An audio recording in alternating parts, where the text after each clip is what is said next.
할렐루야. 네, 우리 옆 사람 함께 인사하겠습니다. 아버지 집에 잘 오셨습니다. 얼마나 좋아요. 에어컨도 이렇게 공짜로 틀어주고, 시원하고 성도들 얼굴도 볼 수 있고 참 감사합니다. 우리 찬송가 하나 띄워주시겠습니까? 좋으신 하나님. 한번 우리 부르고 시작하겠습니다. 좋으신 하나님, 좋으신 하나님, 참 좋으신 나의 하나. 가슴에 손 얹고 좋으신 하나님, 좋으신 하나님, 좋으신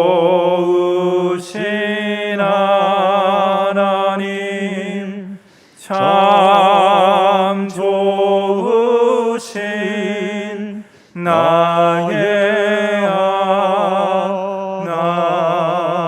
하나님. 아무리 세상이 힘들고 복잡해도 이 좋으신 하나님, 이 하나님만 모시고 나가면 돼요. 뭐 4차 유행이다, 뭐다, 시끄럽고 아주 복잡하지 않습니까? 근데 우리 마음에 참된 기쁨과 평화는 오직 좋으신 하나님, 그 믿음 가운데 나가는 저와 여러분이 되기를 간절히 바랍니다. 하나님의 약속의 말씀을 따라 믿음으로 시작한 여정, 가나안 정복 전쟁, 그렇죠? 그 첫 성이 뭡니까? 여리고성이에요. 여리고성. 여리고성은 이스라엘 백성들이 대승을 거뒀습니다. 그들이 한 일은 별로 없어요. 뺑글뺑글 돌기만 했어요. 그렇죠? 하나님 외치라 그랬어요. 외치고 말하지 말라고 그랬더니 말하지 말라. 믿음으로 순종해서 나갔더니 그 큰 성 여리고성이 그냥 무너졌던 것이죠. 가나안의 그 첫 관문인 여리고는 그럼 어떤 곳인가? PPT를 한번 띄워주시기 바랍니다. 이제 고고학자들의 어떤 발굴과 연구에 의해서 이제 이렇게 이제 예상도를 만든 것이에요. 여리고성은 주전 9,000년 전, 주전 9,000년의 주전, 인간이 거주한 가장 오래된 성읍 중에 하나가 바로 여리고성입니다. 예루살렘의 남동쪽에 위치해 있고요. 지형은 해수면보다 약 25m 낮아요. 그러니까 일반 지형보다 25m 낮은 저지대라고 할 수가 있어요. 기후는 어떤가? 온화합니다. 토지는 어떤가? 비옥합니다. 옆에 두 위에는 향나무가 둘러싸여 있어서 여리고성을 일명 아름다운 성읍이라고 지칭을 합니다. 인구는 얼마나 정도 되느냐? 약 3,000명 정도 되는데요. 여리고성 안에뿐만 아니라 그 주위에 있는 인구들, 성 밖에 있는 거주민들까지 합친다 그러면 꽤 많은 인구라고 할 수가 있지요. 여리고는 교통의 요충지인 동시에 군사적 요충지도 해요. 왜냐하면 가나안 땅에 들어가기 전에 첫 성이 바로 여리고성이라고 할 수 있어요. 그러니까 교통도 그렇고 군사적 요충지가 바로 우리가 보는 여리고라고 할 수가 있는 것입니다. 여리고성의 길이는 어느 정도 되느냐? 약 225m 정도 돼요. 폭은 80m 정도 돼요. 대중소, 성을 갖다 이렇게 얘기한다 그러면 중간 정도 되는 성이에요. 참고로 예루살렘 성은요, 길이가 400m, 폭이 80m 정도 되는, 100m 정도 되는 큰 성이라고 할 수가 있습니다. 여리고성은 중간 정도 돼요. 여리고성의 또 다른 특징은 뭐냐? 이중 성벽으로 되어 있어요. 한번 띄워주시죠. 저렇게 잘 보이시는지 모르겠지만 저렇게 성벽이 앞에도 있고 뒤에도 있어요. 이중 성벽이에요. 그 성벽 사이에 사람들이 살기도 합니다. 그 기생 라합이 바로 거기에 살았습니다. 이중성벽으로 되어 있기 때문에 일명 철옹성이라고 이야기해요. 난공불락의 성, 저 성벽의 높이는 어느 정도 되냐? 약 15m예요. 여러분 15m면 굉장히 높은 층이라고 할 수 있어요. 15m 정도 되는 철옹성이라고 할 수 있어요. 근데 여러분, 이러한 난공불락의 요소요 철옹성 앞에서 이스라엘 백성들이 승리한 이유는 무엇일까요? 여리고성, 우리가 잘 알고 있지요. 굉장히 중요한 내용이라 할 수 있어요. 이스라엘 백성들이 가나안 땅의 첫 성인 여리고성에서 승리도 기뻤지만은 그들이 더욱더 기뻐한 것은 무엇입니까? 바로 뭡니까? 하나님이 함께 하신다. 여리고성을 통해서 그들이 한 일은 아무것도 없어요. 하나님의 말씀대로 하나님의 뜻 가운데 행했더니, 그냥 순종했더니 여리고성이 무너지고 하나님께서 대승을 거두게 만들어 주셨다. 하나님이 함께하는 것을 다시금 이스라엘이 경험했던 것이죠. 근데 그것도 잠시, 여리고성의 승리와 기쁨도 잠시, 오늘 말씀에 두 번째 성이 나와요. 그것은 뭐냐? 아이성이에요. 아이성. 아이성은 그 이름처럼 성이 작아요. 크지 않아요. 여리고 성보다 작은 아이 성인데 결국 어떻게 했습니까? 이스라엘 백성들이 전쟁에서 패배했어요. 졌어요. 가나안의 정복 전쟁인 첫 성이 여리고 성을 대승을 거두고 두 번째도 세 번째도 순순탄탄 그냥 잘 나갈 줄 알았는데 어떻게 했습니까? 여리고 정복 사업이 다 중단이 돼 버린 것이. 여호수아와 이스라엘 백성들이 어떻습니까? 아이성의 패배로 인해서 그 실망감, 그 절망, 그 낙심, 그 좌절은 말로 표현할 수가 없었을 거예요. 어쩌면 영적인 상처도 받을 수가 있었을 것이.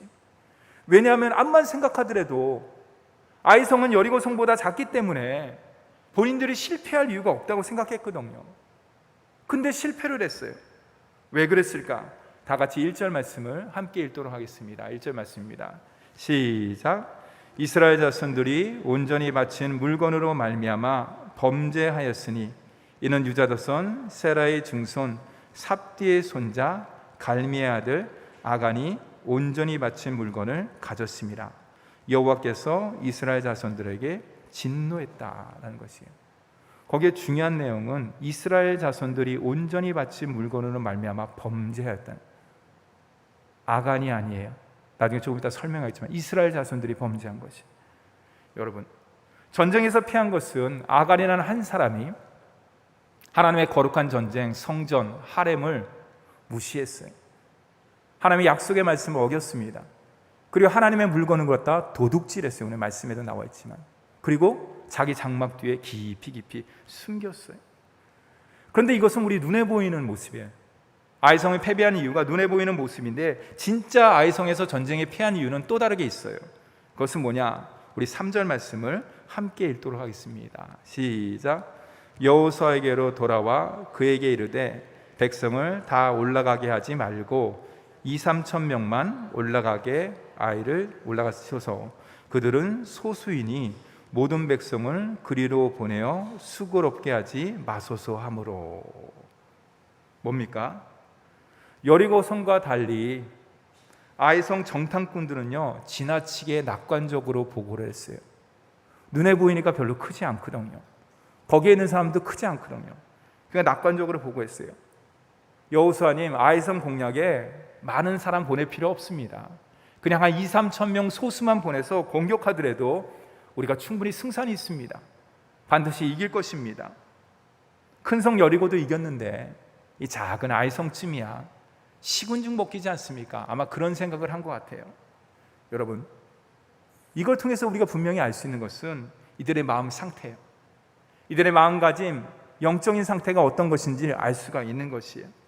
아이성 전투에 임하는 그들의 영적 상태를 우리가 분명히 알 수가 있는데, 사는 성도 여러분, 날마다 영적 전쟁에서 승리하기 위해서는 우리에게 무엇이 필요하고 어떻게 해야 될까?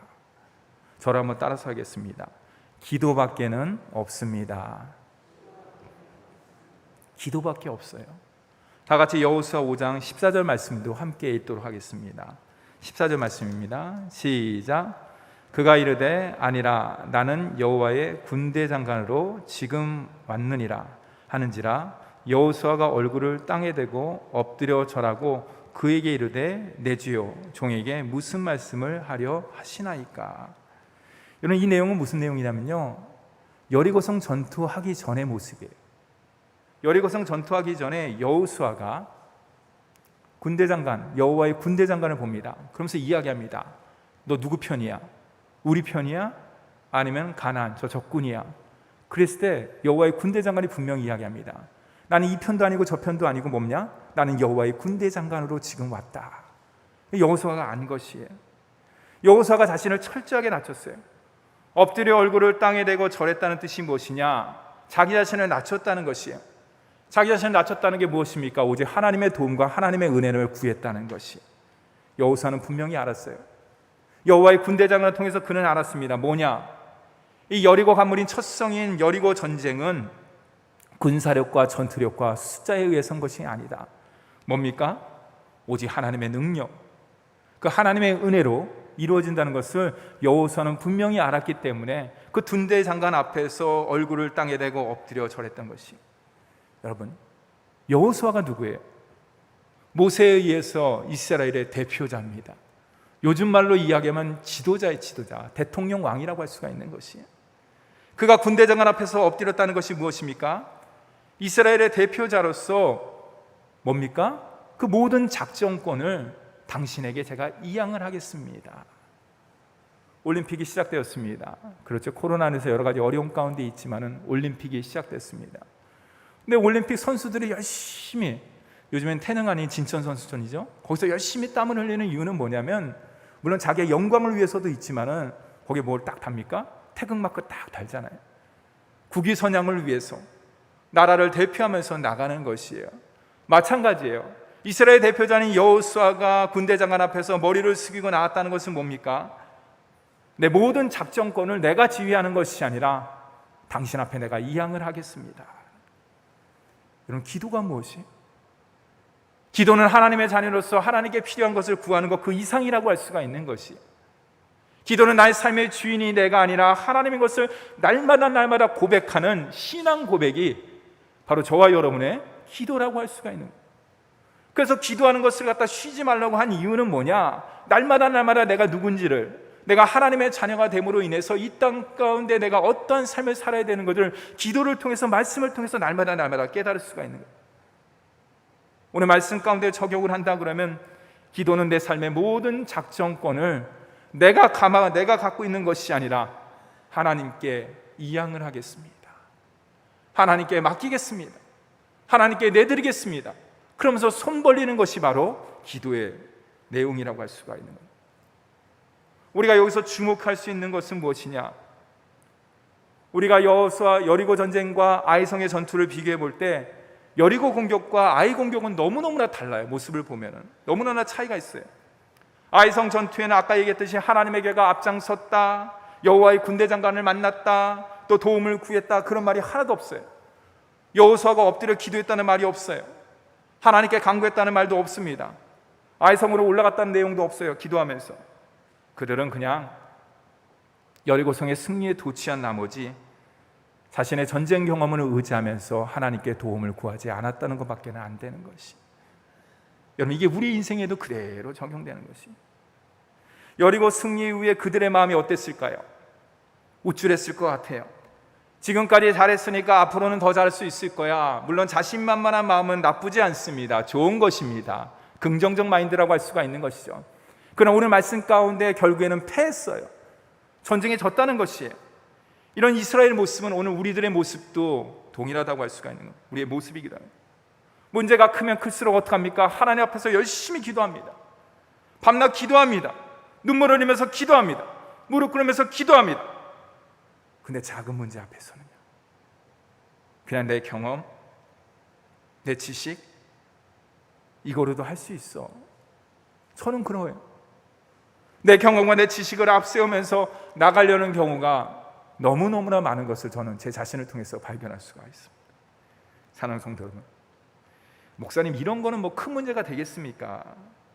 그렇게 물을 수는 있겠지만 중요한 것은 뭐냐? 오늘 말씀을 통해서 우리가 깨달을 수 있는 것은 우리 안에 있는 영적인 나태함, 기도하지 않는 것은 영적인 나태함이라고 할 수 있구나. 영적인 게으름, 영적인 나태함, 영적인 그 모든 것들은 기도하지 않게 만드는 것이에요. 더 나가서 뭡니까? 심지어 그 영적인 나태함은 하나님과의 관계 또한도 문제를 일으켜요. 기도하지 않으면 하나님과의 관계 가운데 문제가 일어날 수밖에 없는, 하나님과의 관계도 요원해진다고 할 수 있어요. 언제 내가 하나님을 만났는지, 기도를 통해서 영적으로 만났는지 요원해질 수가 있는 것이에요. 사랑하는 성도 여러분, 우리가 하나님의 자녀가 되었다는 것, 찬송가의 가사같이 우리가 예수 그리스도로 구원받았다는 것은 과연 무엇인가? 여러분, 그것은 우리가 단 하루도 하나님의 은혜와 하나님의 사랑이 없이는 단 하루도 살 수 없다는 거예요. 그것을 인정하는 것이 그리스도인이고 하나님의 자녀고, 그것을 믿고 나아가는 것이 바로 하나님의 자녀의 신앙생활이고 우리의 삶이라고 할 수가 있는 것이. 사랑하는 성도 여러분, 우리가 기도하지 않는 것은, 우리가 기도하는 이유는 인생의 문제를 해결받기 위한 그 이상이라고 할 수가 있는 것이. 우리의 기도의 목적과 이유가 무엇입니까? 주님과 더 깊은 영적 교제를 나누기 위해서 하나님의 자녀에게 허락해 준 은혜의 방편이에요. 우리를 사랑한다는 사인이고 우리에게 은혜를 베풀었다는 그 사인이라고 할 수가 있는 것이. 사랑하는 성도 여러분, 여러 가지 세상이 뒤숭숭하지 않습니까? 뭐 좀 괜찮아졌다가 또 뭐 시작됐다가 뭐 된다 뭐 좀 복잡했습니까? 우리 삶의 모든 문제 해결은 오직 이거예요. 하나님께 가까이 하면 돼.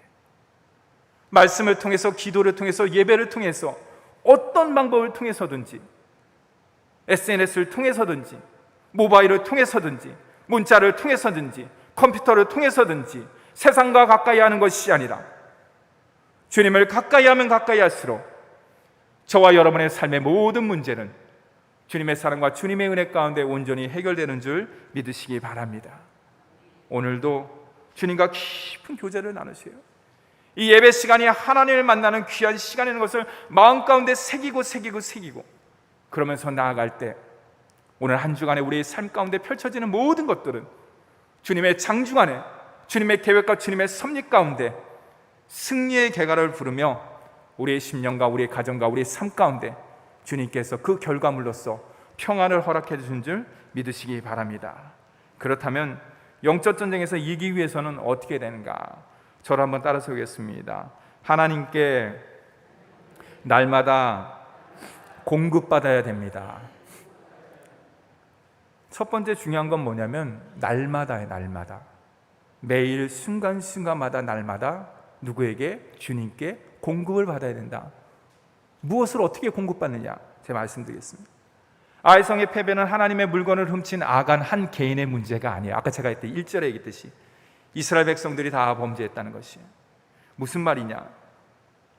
어느 누구도, 그 누구도 아간이 될 수 있다는 것이에요. 저도 아간이 될 수 있다는 것이에요. 성경이 그것을 말해주고 있는 것이에요.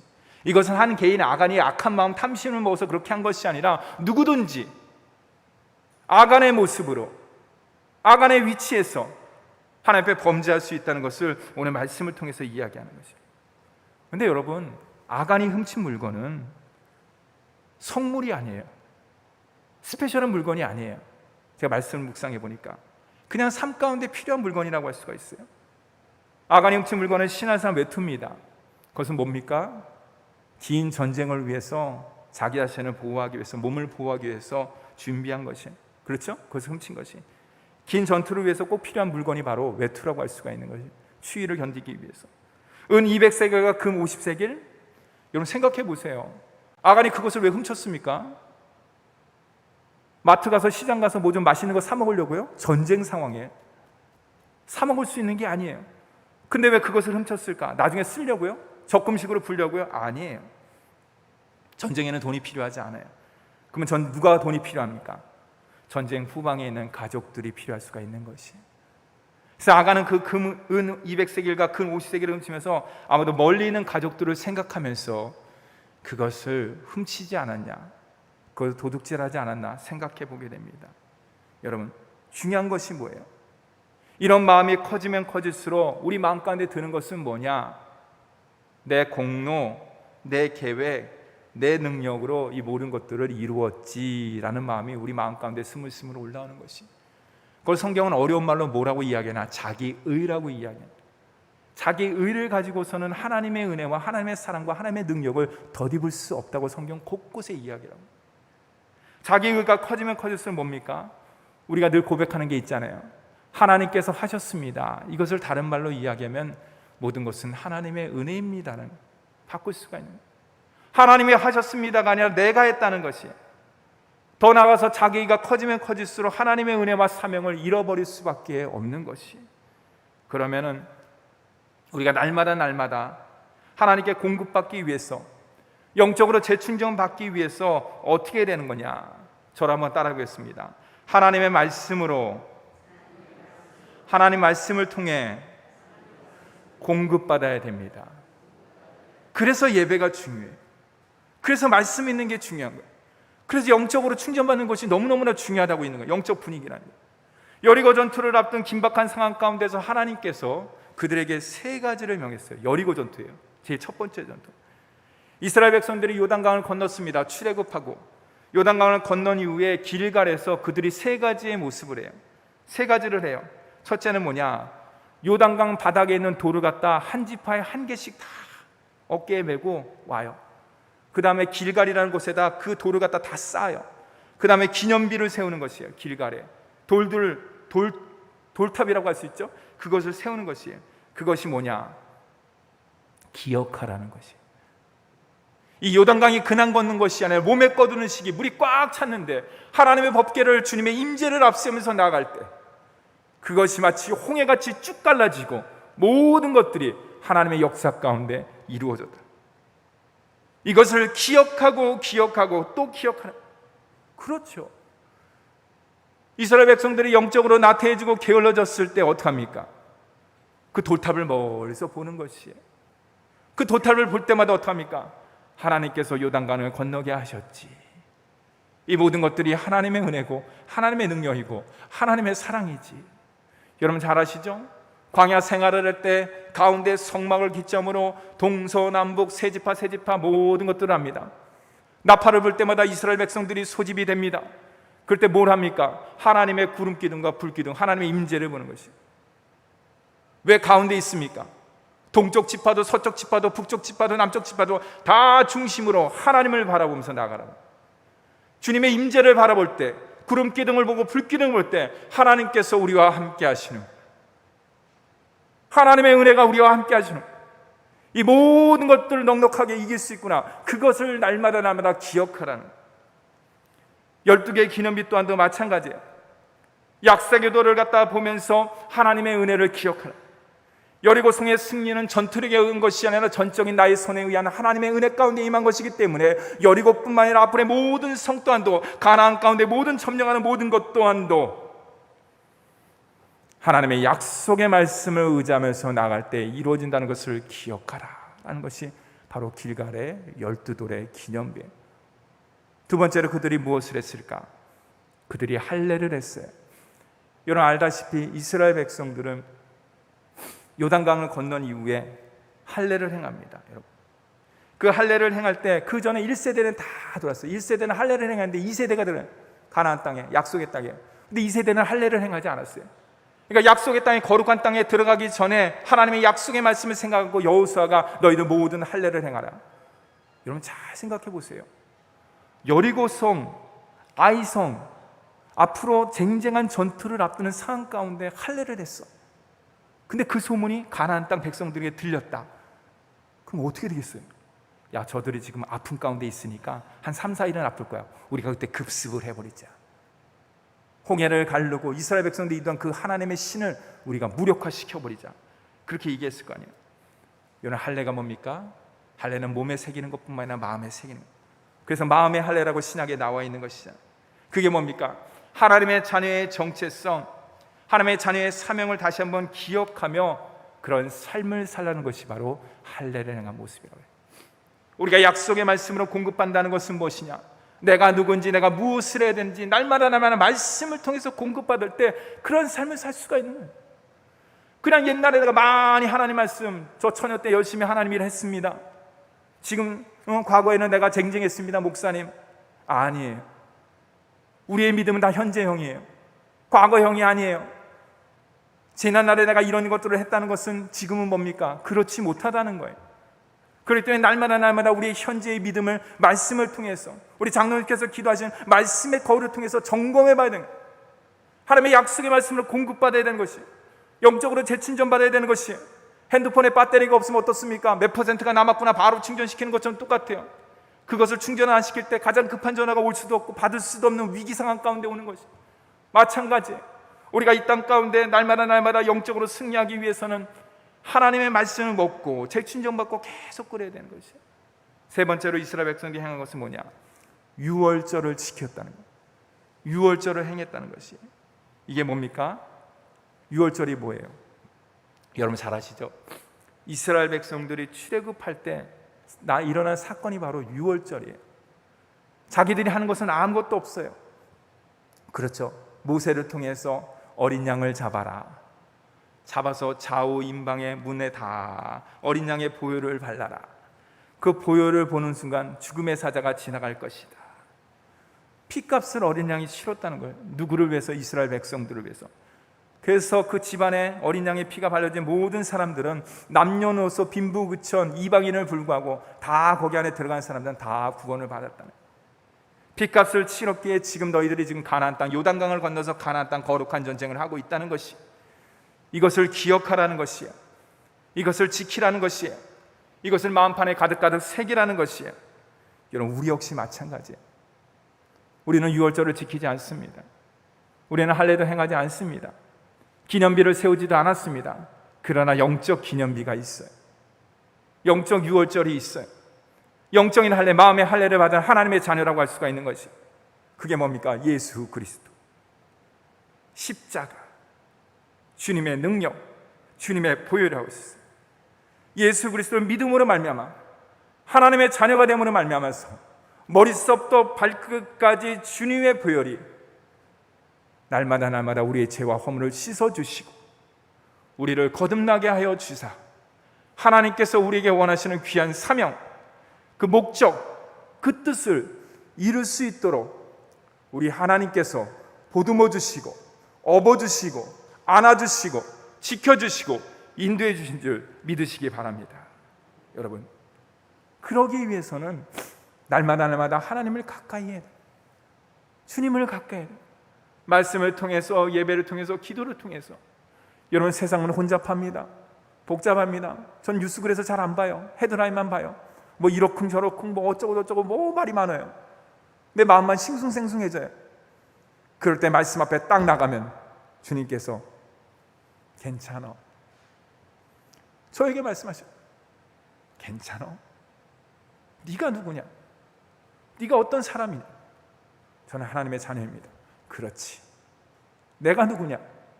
창조주시며 역사의 주관자 되시고 우리의 심령과 우리의 마음과 모든 삶을 감찰해 주시고 인도해 주시는 좋으신 아버지입니다. 그렇지. 됐어. 그거면 끝이야. 그걸 믿고 나갈 때 어떻습니까? 날마다 주님의 보혈로 거룩한 세마포 옷을 입는 거예요. 날마다 주님 앞에 나갈 때마다 저와 여러분의 앞에 모든 길은 장애물이 아니라 바로 징검다리가 되어서 하나님의 영광의 도성에 들어갈 때까지 주님께서 저의 삶을 붙잡아 주시고 우리의 삶을 인도해 주시고 역사해 주신 줄 믿으시기 바랍니다. 사랑하는 성도 여러분, 우리의 삶은 우연이 아니에요. 오늘 내가 시간이 나서 이 자리에 나왔다, 여러분 그렇게 생각하시면 안 돼요. 또 그런 마음을 먹어서도 안 되는 것이에요. 주님께서 부르기셨기 때문에, 거룩한 주님께서 우리를 거룩하게 부르셨기 때문에 우리가 이 자리에 나와서 예배를 드리고 기도하며 하나님 말씀을 나누는 것이에요. 주님께서 나오지 말라 그러면 그 어떤 사람도 하나님 앞에, 거룩한 하나님 앞에 나갈 수가 없는 것이에요. 주님께서 우리를 사랑해 주시고 십자가의 보혈로 정결케 해주시고 보듬어 주시고 어루만져 주셨기 때문에 오늘 거룩한 주일날 주님의 전에 나와서 우리가 하나님 앞에 마음과 뜻과 정성을 다해서 주님 앞에 귀한 예배자로 날마다 서는 줄 믿으시기 바랍니다. 사랑하는 성도 여러분, 세상의 소리에 너무나 많은 귀를 기울이지 마시기 바랍니다. 세상의 풍조에 너무나 눈을 갖다 돌리시지 마시기 바랍니다. 우리가 나아갈 길, 우리가 집중해야 될 길, 우리가 주목해야 될 것은 오직 말씀이에요. 오직 예배예요. 이 세상의 것이 아니라 오직 영적인 것을 집중할 때 수고하고 무거운 짐진 자들 다 주님께서 해결해 주시고 모든 것들을 주님의 은혜 가운데 우리의 삶을 복되게 인도해 주신 줄 믿습니다. 사랑하는 성도 여러분, 이번 한 주간도 무더 날씨가 많이 덥잖아요. 그렇죠? 예, 요즘에는 잘 돼갖고 뭐 눈이 침침해갖고 저도 그래요. 죄송합니다. 예, 그래서 말씀 잘 보이지 않을 때도 있어요. 막 조사 틀릴 때도 있어요. 괜찮아요. 요즘에 스마트폰이 잘 돼갖고 낭낭한 목소리로 아나운서 같은 사람들이 말씀 읽어주잖아요. 그거 이어폰 꽂고 다 들으면서 이 무더운 여름을 주님을 가까이 하고 주님과 동행하는 우리 복된 한 주간이 되기를 주님의 이름으로 축원합니다. 기도하겠습니다.